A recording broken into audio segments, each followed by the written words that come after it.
네, 통장 잔고 2달간 방치됐습니다. 어떤 얘기일까요? 어제 저희 뉴스A의 단독 보도로 이 소식이 알려졌는데요. 하나하나 짚어보도록 하겠습니다. 일단 사건 어떻게 이뤄졌는지 그 얘기부터 좀 보겠습니다. 지난달 31일인데요. 네, 한 임대 아파트에서 42살의 탈북 여성 한정옥 씨와 6살 아들이 숨진 채 발견이 됐습니다. 이 신고자는요. 수도요금 미납으로 단술했는데도 소식이 없어서 찾아갔는데 이 모자를 발견하게 됐다라고 얘기를 하고 있습니다. 더 안타까운 것은 사망 후 2달 정도가 지난 걸로 추정이 된다는 겁니다.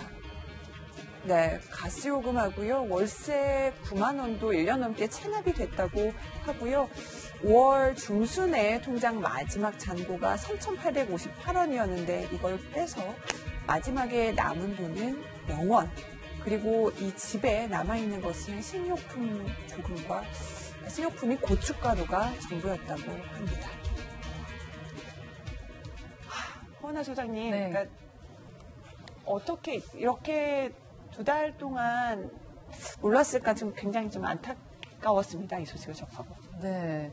지금 눈가에 네, 눈물이 네. 쭉쭉한데 저도 저 글을 보면서 그냥 이게 정말 현실일까라는 생각밖에 들지 않습니다. 특히 이제 고춧가루만 남았다라는 것과 오죽했으면 마지막 잔고 8원까지도 다 뽑아서 살아보려고 했을까라는 생각 때문에 상당히 정말 가슴만 짠한지 눈물이 정말 나는데요. 그 매슬로우 욕구 법칙에서 사람이 살아가는데 느끼는 욕구 첫 번째가 그 생리적 욕구잖아요. 먹고 사는 부분에 대해서 진짜 먹고 살고자 대한민국으로 오신 분들이 대한민국에서 다른 것도 아니고 먹고 사는 문제로 돌아가셨다고 하니까 정말 죄송하다는 말씀을 드리고 싶습니다. 우리나라에서 지금 난민을 수용하자라는 이야기도 하고 다른 나라 어린이들 챙겨주는 것까지 얘기하는데 우리나라의 인권이라던가 우리나라에서 태어난 아이잖아요. 예, 그 아이에 대한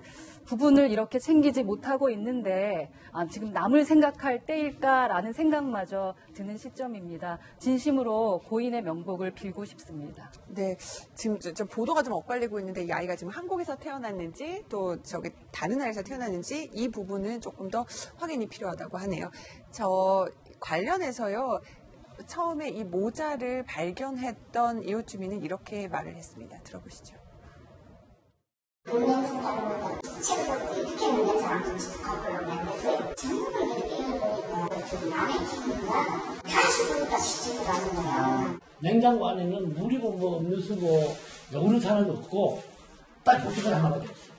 이렇게 100원짜리 통장 하나도 없이 이렇게 살아갈 수 있나 마음이 좀 아프더라고요. 김광삼 변호사님, 네. 이 여성이 와서는 하나원 수료 후에 이제 기초 수급 생활을 이제 9개월 만에 졸업을 하고요.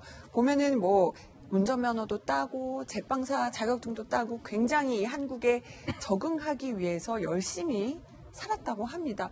그런데도 이렇게 도와줄 곳이 한 곳도 없었을지 얼마든지 일을 하면서 살아남았을 수도 있었을 텐데 라는 생각이 들어요.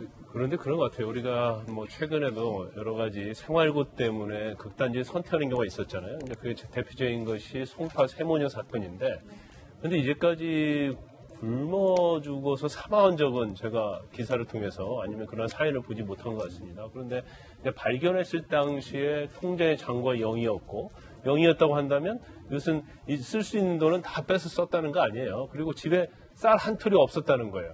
그러면 최후의 쌀 한 톨까지 다 밥을 해먹었다는 것이고, 결과적으로 정말 어쩔 수 없이 굶어서 사망했지 않나 이제 그렇게 추론을 해볼 수가 있는데, 일반적으로 북한을 탈북한 사람들에게는 한 2개월 정도 교육을 하고요. 그다음에 기초생활수급자 정도의 나라에서 정부에서 재정 지원을 해줍니다.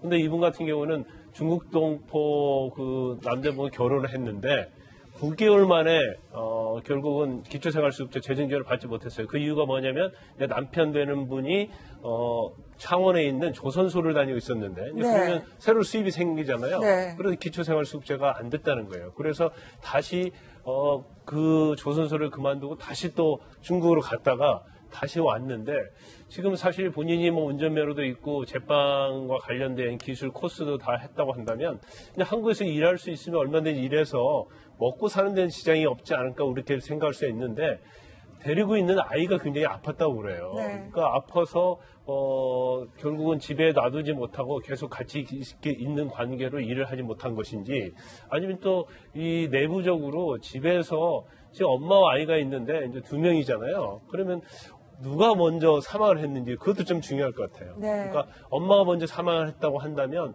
아이는 아픈 과정에서 굉장히 고통을 느끼면서 사망했을 엄마의 가능성이 손길도 크고 느끼지 못하고. 그렇죠. 손길을 받을 수가 없기 때문에 근데 아이가 먼저 사망했다면 이제 엄마의 입장에서 어땠을까 이제 그런 걸 좀 느낄 수 있는데 정말 안타깝고 이런 부분에 대해서 사실은 이제 그 탈북한 분들을 경제적으로 어려우면 지원하는 재단이 있거든요. 네. 그런데 그 재단이 좀 시스템이 좀 완벽하지 못했나 이제 그런 생각이 드는데 탈북민을 상대로 그 앙케이트 조사라는 결과가 있는데 네. 가장 국가에서 도와줄 것은 창업하고 취직을 도와주면 좋겠다. 네. 이 요구가 굉장히 많다고 합니다. 그래서 우리 사회에서도 뭐 탈북민 우리 국민이잖아요.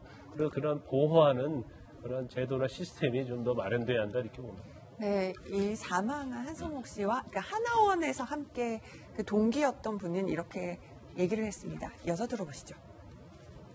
중국하고 북한 경계에서 장사를 하다가 길이 있어서 넘어왔다고 여자여자한 성격에 속을 잘 안 내비치는 아이가 5살인데 어린이집도 안 가면 동사무소나 복지과에서 알아봐야 되는 거 아니에요. 안 내민 것도 잘못이지만 대한민국에 와서 서울에서 굶어 죽었다는 게 말이 안 되잖아요.